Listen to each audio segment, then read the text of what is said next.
Because an educated mind can always fit himself or create a position. So that's what we're doing. We're not just training people here in Jamaica to fit a job, but we're training you to be the best you can, that you can adapt and build with whatever skills you have. Not going to say much long and bore you, but let us mark this occasion, mark the date, and remember it well. Because today is not just the end, or it's just the start, but it's the end of the beginning. And we continue on to greatness. Thank you very much.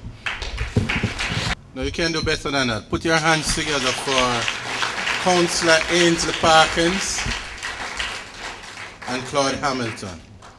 At this time, I'd want the senior educator among us to say a few words. Now, as I told you before, Mr. Connor is the principal of the Independent City Primary School. Thank you, Mr. Finnicky. Master of Ceremonies, Minister Arnoldo Brown, Mayor George Lee, councillors, other distinguished persons at the head table, parents, students, well-wishers, good night. Good night. Okay, that's much better. I am extremely happy to be here this evening to share in this wonderful occasion. As a member of the Independent City School family, I am overwhelmed. I am so ecstatic about this moment because guess what? Our students have done us proudly this year. I gave them a mandate at the beginning of the school year. They made me a promise and they lived up to that promise. And I'm really happy for them and for the parents who gave them support. I'm happy for our MP who placed much interest in our school. And for those of you who did not know, this is not the first time we are benefiting from his benevolence since he took office. In June, he made a big presentation to our school, and I will not divulge because I want whatever we have there to be there. So I don't want it to go too far and wide. But we are very appreciative of that gesture, and we know it is going to go a very far way in developing our school. To our councillors and Councillor Claude Hamilton, I'm going to talk to you about something that I need you to do for me. Students, let me say to you again, to whom much is given, much is expected. You got a great foundation on which to build. We are expecting great things from you and of you. This is another step you are taking on the educational ladder. It is the beginning of something new. As you go on to high school, you are going to experience new horizons. There are going to be challenges along the way. You're going to find yourselves in some valleys, and you're also going to find yourselves on some mountain tops. But I don't want you to stay in the valleys of life. I want you to rise to the top of the mountain. I want you to pull out everything in you to compete with the other students from the other schools in Portmore, in Kingston, in St. Andrew, in wherever you go, and prove to them that they are not better than you and that they are not going to achieve more than you. So once again, all the best to you and to your parents. And parents, the work has just begun. You need to give them full support. You need to be there for them. Ensure that they get the tools that they need for learning, ensure that they do their projects, their homework, that they attend school regularly and on time. Ensure they have a breakfast before they go off to school. All the best. God bless you. We love you. And Minister Brown, thanks again. God bless you, and we wish for you all the very best as you continue to serve in our constituency.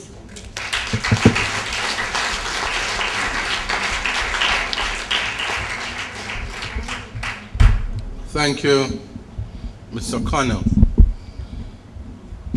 You know, we have been commending the students from we started. And parents, we know you work hard with them. But I want you to be mindful that you always need to encourage your children. There are some parents who can be very unkind to their own. Never tell your child he or she is no good. Never you do that. They may just believe the label you have placed on them. You must always encourage them. And little ones, even if your parents should say to you, you are no good or you're worthless, do not believe it. Because one's opinion of you doesn't make you. And if they say it and you believe it, you will become no good. You have greatness within you. I'm seeing brilliant youngsters in front of me, and you just need to discover your greatness. And so at this time I want to invite to the lectern our Mayor, Mayor George Lee. Can you put your hands together and make him feel welcome? Mr. Chairman, Member of Parliament and State Minister, Honorable Arnoldo Brown, councillors, Mrs. O'Connor, Principal of Independent City Primary School, members of the East Central Constituency Executive, parents, guardians, students, ladies and gentlemen, good night. I'm indeed overjoyed to be here tonight for this occasion. And I want to first congratulate the students and the school, Independent City Primary School, for what you've accomplished this year. Could you give them a big clap, please?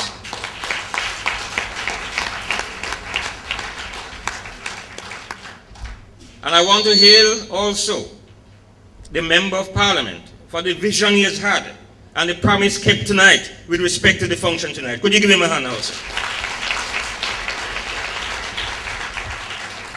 For what he has done, or what he's doing tonight, is an investment in education.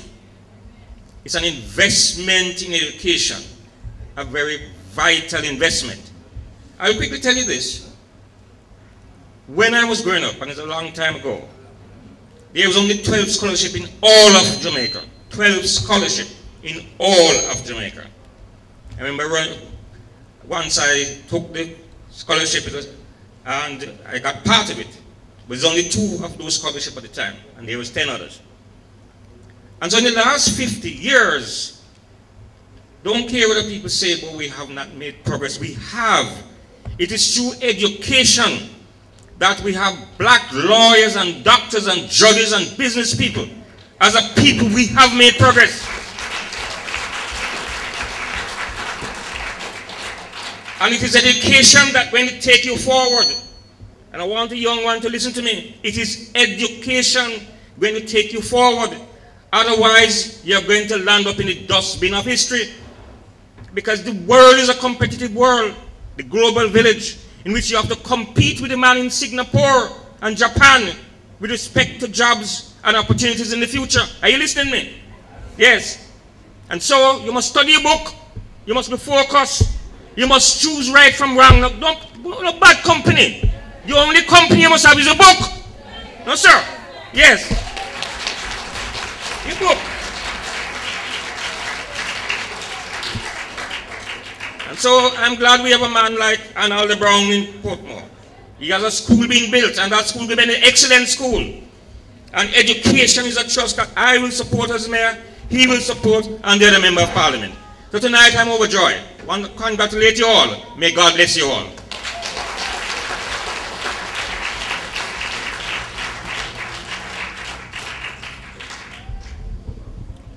All right, I think the moment has arrived, and I'm sure you want to hear from our Member of Parliament, the Honorable Arnoldo Brown.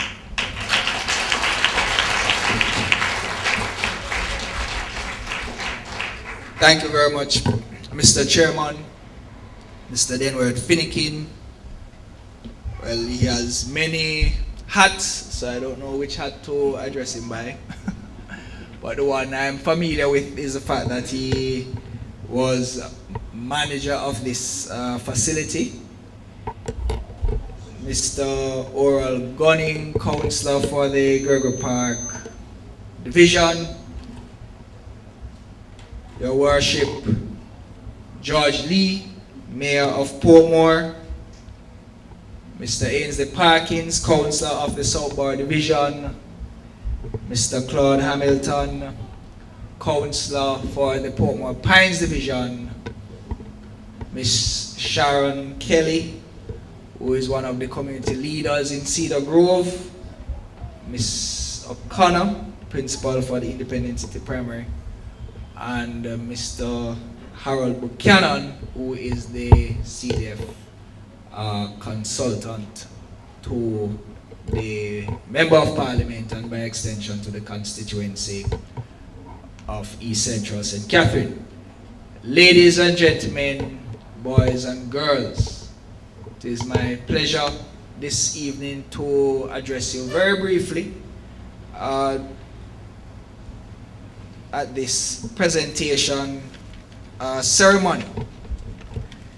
The speakers before you have indicated, quite frankly, the importance of education. And as the Member of Parliament, I must tell you that I put a serious premium on education, and I believe in education from the cradle right through to the grave. We are never too old to learn. And as human beings, we are always learning. And one of the things that is very fascinating to me, because I have relatively young children. I have a son who is 5, and I have a daughter who on the 2nd of September, she will turn 2. And it's interesting to watch children evolve, because they learn a lot of things, and they learn primarily by observation. Because I don't know if any of you inside here can tell how your child speak. I'm sure you don't sit down and teach them to speak. You don't sit down and teach them how to walk, or do many things, but over time they develop and they learn. So I believe that human beings are designed to learn. Now, my commitment as Member of Parliament when I campaigned in December of 2011 is that in the manifesto that we presented to the electorate, we emphasized education. And therefore, this evening is about the first installment of fulfilling that promise. That promise is to invest in the human capital in the constituency.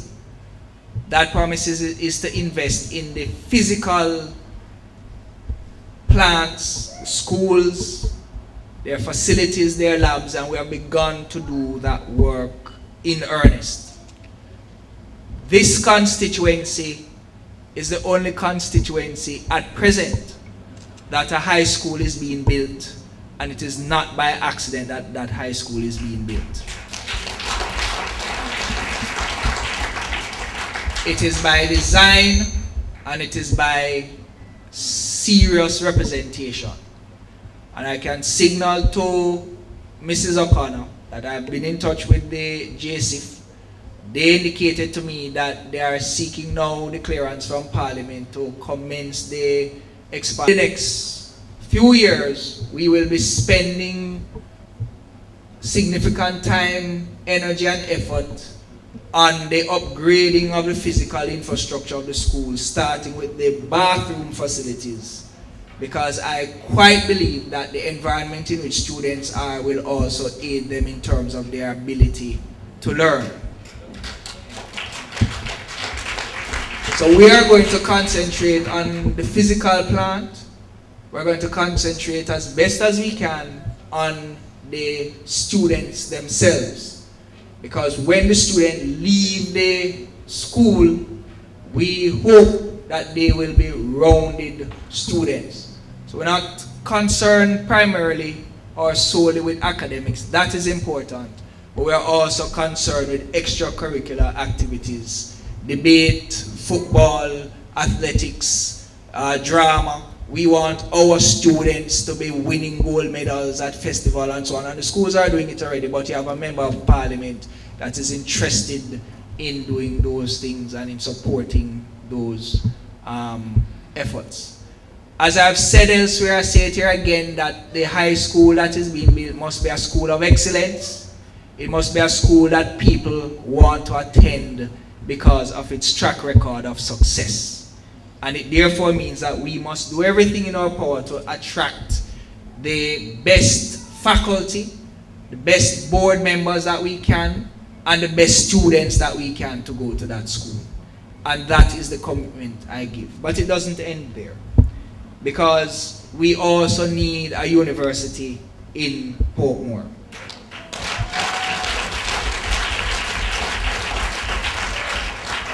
And whilst we are appreciative of Hart, and we are appreciative of the community college, we need a university. And I have been speaking with university presidents to see if they are prepared to set up a campus here in Portmore, and particularly in East Central St. Catherine, and the response has been positive. So I am hoping that before we conclude the first term, that we can be celebrating the opening, or at least the groundbreaking, of a university campus in Portmore and in East Central St. Catherine. The Portmore area has a high concentration of persons who are educated. There are several lawyers, several doctors, engineers, pilots, bank managers, nurses, teachers, technicians, pharmacists, business persons, you name it, they are here. And there's no reason why we should not train them here. And I want to say that there is an economy that surrounds universities and schools. You hear Mandeville trying to position itself as the knowledge economy. Well, Portmore must be the knowledge economy.